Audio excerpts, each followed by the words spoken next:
Hey guys, what's up everybody? Welcome or welcome back again to another video tutorial from the Apex Predator Billiards Club.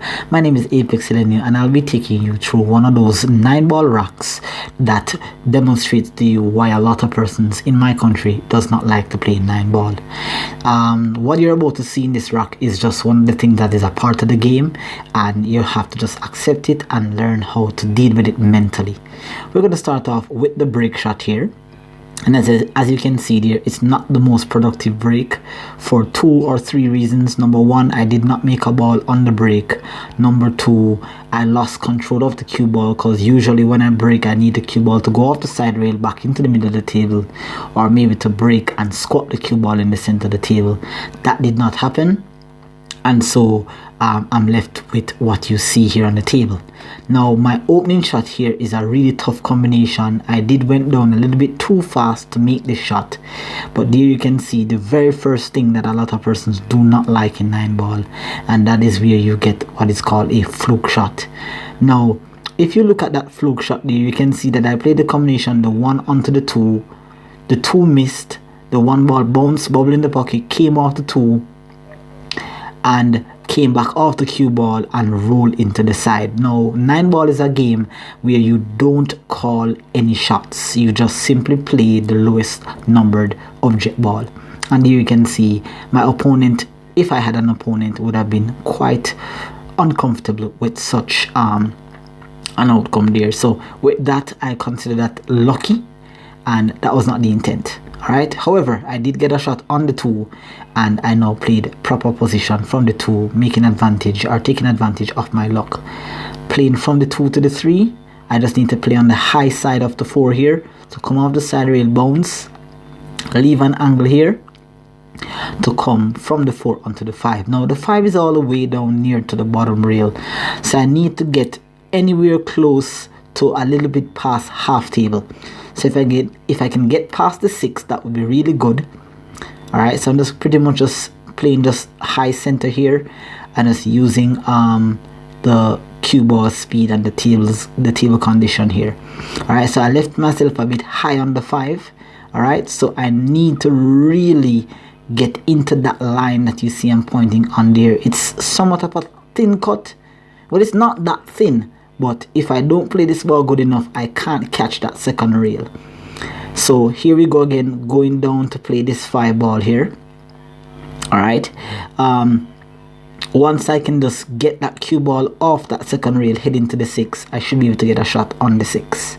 But here's what you're going to see again in the very same rack, another fluke shot. That was a horrible miss. That cue ball came off the 2 knuckles off the corner pocket and went into the opposite corner. There you can see, I cannot believe that I have gotten another lucky shot.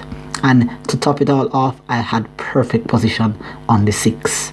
Now there you can see again, guys, that with that shot on the 6, I have to take advantage of this luck that's coming in my way there. Playing that 6 into the side, pretty good stroke there. Position onto the 7. Once again, guys, even though I have a shot on the 7, I really should have not gotten this close to my work. Alright, however, the shot is still makeable, so just using the mechanical bridge here as a helping hand, just kind of tuck this 7 ball in the pocket and kind of draw the cue ball back a little bit. Alright, and that was a pretty good shot.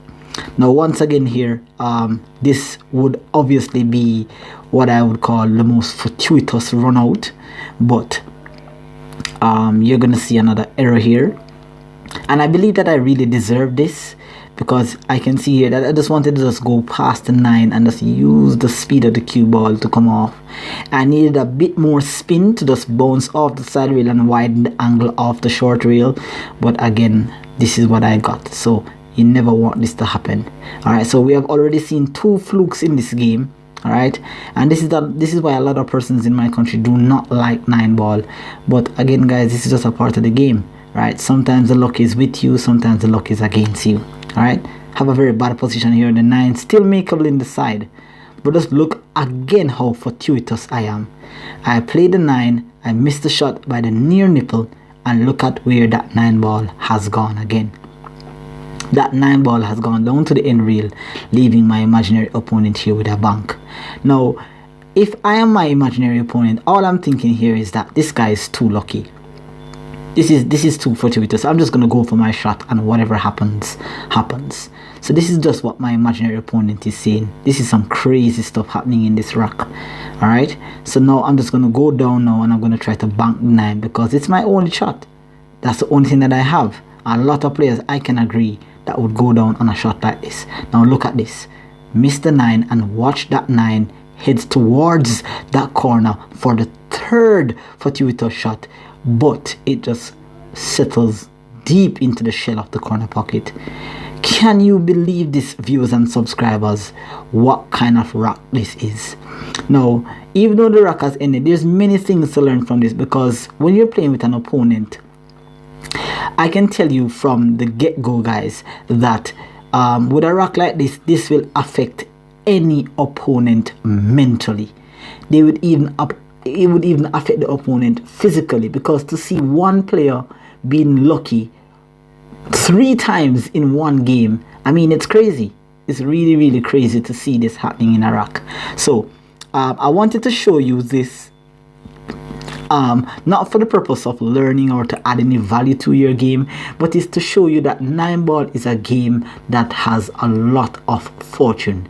The fortune can be swung on your side, the fortune can be swung on the opponent's side, but this is the part of the game that you are going to need to deal with as a pool player. All right, sometimes an opponent can break and get a golden break on you.